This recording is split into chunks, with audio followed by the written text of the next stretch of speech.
That Thursday evening, my mom took me to the nearest 7-Eleven store for a Slurpee.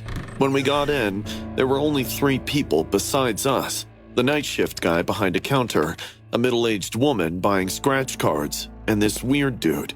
He was pacing slowly down the aisles, hands stuffed into the pockets of a filthy hoodie.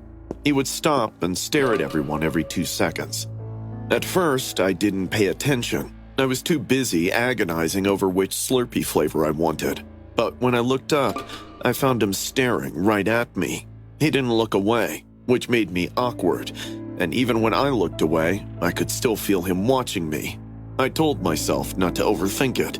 But the second the woman at the register left, and the little bell on the door chimed behind her, the whole store changed.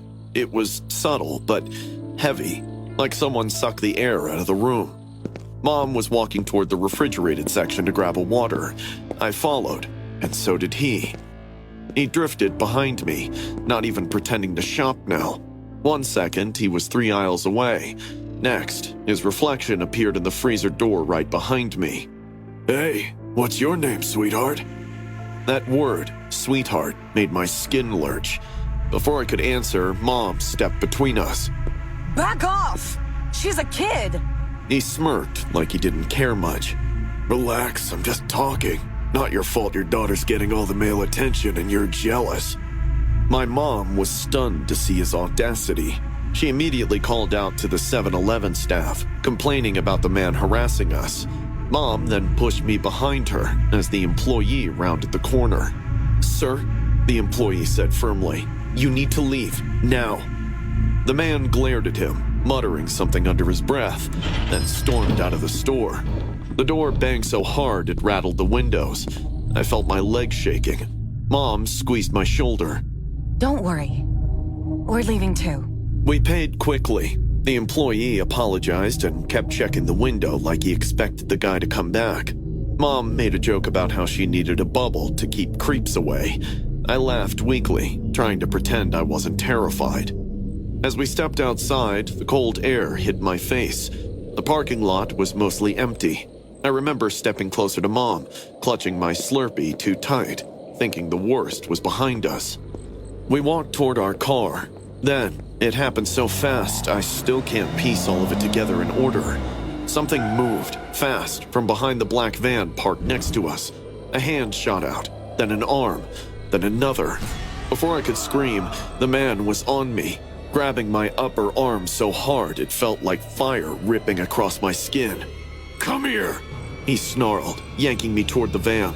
His grip felt inhuman, not like a regular person grabbing you, but like claws digging in. I screamed, not a normal scream, one of those raw animal sounds that tears your throat.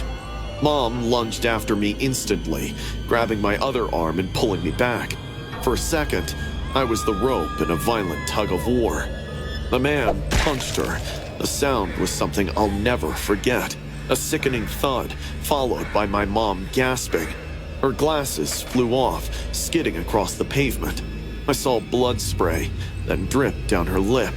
But she didn't let go. He punched her again, this time directly in the nose. I heard a crack sound. She cried out, but still pulled on me with everything she had. Let go of my daughter! My legs felt like lead. The man wrapped his arm around my waist, lifting me half off the ground. I kicked and thrashed, sobbing. He dragged me closer to the van's open sliding door. Mom was still holding on to me, but from the amount of injury she suffered, I knew she wouldn't be able to hold on for long. The man understood that too, so he kept laughing and pulling me harder. Just when I thought all hope was gone, I saw headlights. 2 cars pulled in simultaneously, tires crunching loudly. Both drivers started shouting. The man froze. It was only a second, but it was enough. He shoved me away and then bolted into the driver's seat of the van. The door slammed. The engine roared. The van shot out of the lot so fast the tires screeched. I hit the ground, palms scraping on the concrete. Blood smeared across my hands. My mom collapsed next to me, clutching her face, still reaching for me like she thought I'd slip away again. People ran toward us. One of them called 911, while the other checked up on my mom. My ears were ringing, my vision felt blurry, but I remember looking at my mom, her face swollen, blood running down her chin, and realizing she had taken every punch just to save me.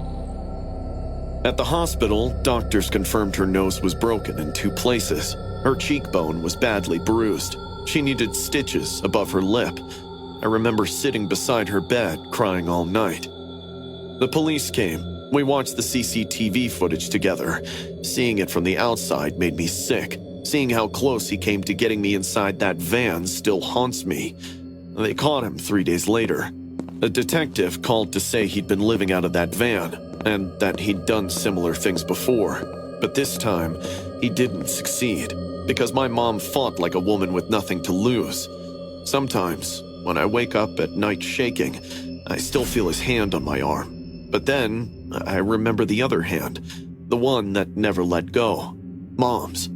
The truth is, she didn't just save me in that parking lot. She saved every birthday I'll ever have, every tomorrow I might have never seen. I look at her now, healed but still carrying faint scars, and I realize they aren't marks of what was done to her. They're proof of what she fought for. People say I survived a monster that night. I didn't. I survived because my mother loved me more.